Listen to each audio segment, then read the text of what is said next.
Hey everybody, welcome back to my channel. Also, welcome to the very first episode of Myia Mondays.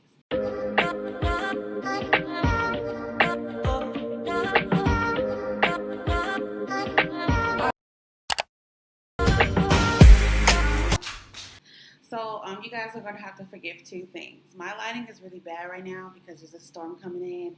And secondly, my smoke detector is crazy. I try my hardest to edit it out, but I wish you guys the best of luck.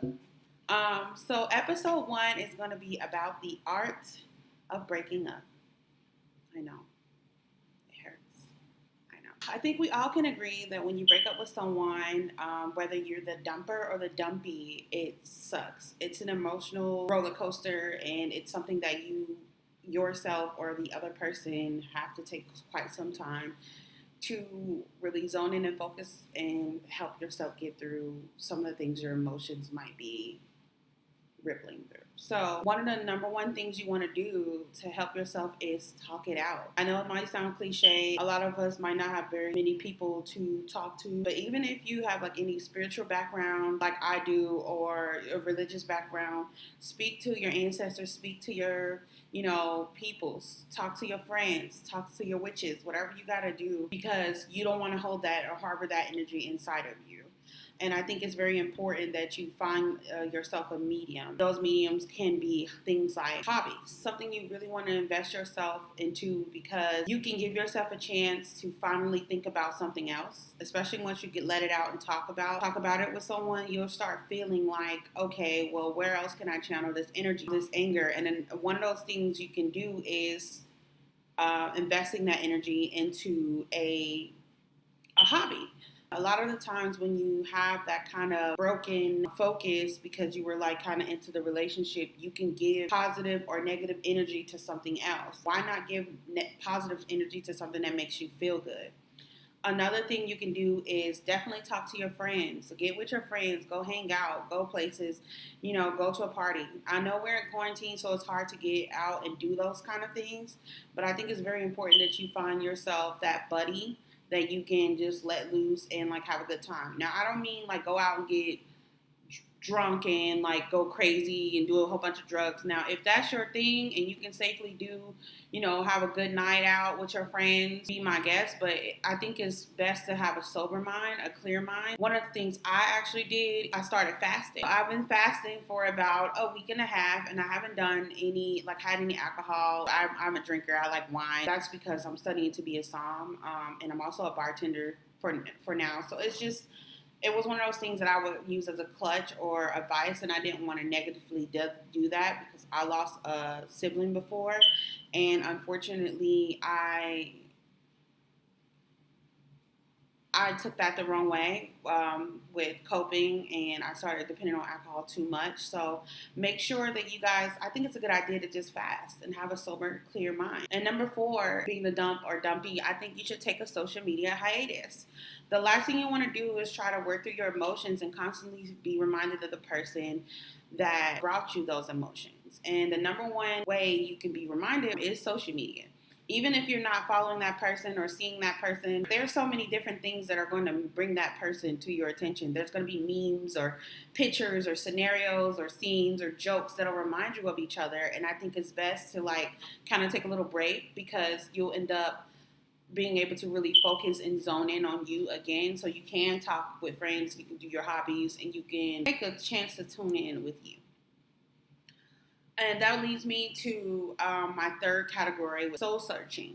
I think it's important to really kind of, again, tune in with yourself and realize what happened in that relationship that you liked and what happened in that relationship that you didn't like. And that's important to really kind of weigh out, because it'll help you to move forward. Even if you're not ready to start another relationship right away, which is natural and normal, and there's nothing wrong with if you're the type of person who wants to jump right into another relationship. I personally think you should take a break, but within that time, I think it's important that you grant yourself and that other person that you're going to potentially meet the time to really dissect what happened in your relationship how you felt about certain things, the communication level, the communication skills, the morals, the religion, whatever the case may be that you did or did not like. Write them down and write them out. Actually put them on paper, see them in words, and kind of manifest like energy that would make you know, like, okay, this is something that I would love to have in my next relationship. And this is something I would, even if I was the one who did this or that person was the one who did it, I want these kind of things to be eliminated, or I want these kind of things to move forward and grow in my next relationship. And I think it's important to soul search. When you're soul searching, you start falling in love with the little things again. Like, I fell in love with the way the trees just blow in the wind because I started soul searching after a relationship that ended kind of unfortunate for me. So I didn't even want to get out of bed like everybody else. I didn't want to do anything. You don't want to do much or nothing. You don't want to watch any TVs. You don't want to watch anything. You don't want to see couples. And the number one thing I would notice, like, how I didn't want to see couples. And I'm like, wow, like, are you that bad? Are you that bitter? Are you that mad? Like, it's like, that's their love. That has nothing to do with you. Just, this is something that you have to soul search and figure out why it's upsetting you. And it could have derived way before the last relationship or whatever hurt you. You have to kind of go and soul search and tune in with yourself again. That brings me to another point, positive affirmations. You want to bring affirmations into your life because you don't want to take yourself away from the person that was able to fall in love, that someone was able to find. The more you keep inviting negativity in your life, the more you'll push people away without even realize they were pursuing you. Giving yourself affirmations, listening to affirmations. There are so many apps. There's so many channels on YouTube you can look up. People just reciting affirmations, meditate, say things to yourself. One thing I like to do is breathe in three things I want to keep, or three things I know I have that I love. I want to exhale three things that I have that I don't like. I can breathe in love, positivity, and success. And I can let go of self-doubt, worry, negative energy. And I can invite all of those good things into my house. And when you invite things into your house, think about your home, not just your apartment or where you live. Think about your temple. Invite those things into your temple so it exudes everywhere else around you, and it exudes to other people, and people have no choice but to feel better around you. I would much rather people feel good about how I made them feel. I read a saying, and I'm not sure who exactly it is. Try to look it up for you guys. It says, people will forget what you look like, will forget how you sound, people will even forget what you did for them, but they'll never forget how you made them feel. And that's dope.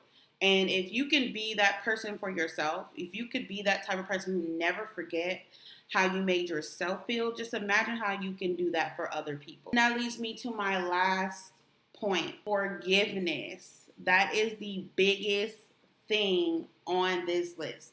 Make sure you forgive yourself and that other person. That other person you want to forgive, because when you don't forgive someone, that is not their pain, it's yours. Because they could have forgot about the situation. They could have let it go. They probably don't even know or think it was as big of a deal. I hate to say it, but some people can be in a relationship with you and they could have thought it was just fun, but you could have thought y'all were going to get married somewhere down the line. Right? So if you're just holding on to all this hurt and pain and you don't like and you won't forgive them, they could have been moved on with their life and they don't even think about you. And next thing you know, years later, you're still in such a dark place. And like I said, you've pushed people away because of that. People can see that. When you can't forgive someone else, that is your issue, not theirs. No matter what they did, you have to be able to set it aside and forgive them for you. There's a huge difference than forgiving people. I think once you learn how to forgive people for yourself, all is forgiven. Every single time. Make sure you forgive yourself.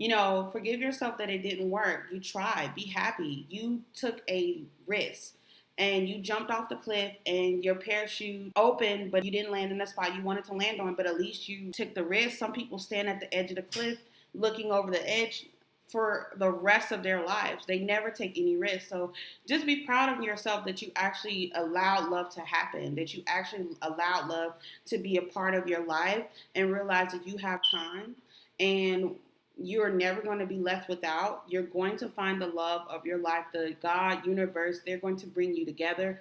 And even if you're the type of person who doesn't want love or doesn't find love, I guarantee you will find love in something else.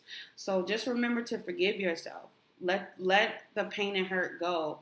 Don't beat yourself up about it. It's not you. You didn't do anything wrong. You have to keep faith in, relationships and humanity, and just believe that everything happens for something greater. Just remember to forgive yourself and leave yourself open to fall in love again. I hope this video really helps someone who just went through a relationship. I know it helped me to talk to you guys because I did too. I want to thank you guys for watching. Make sure you subscribe.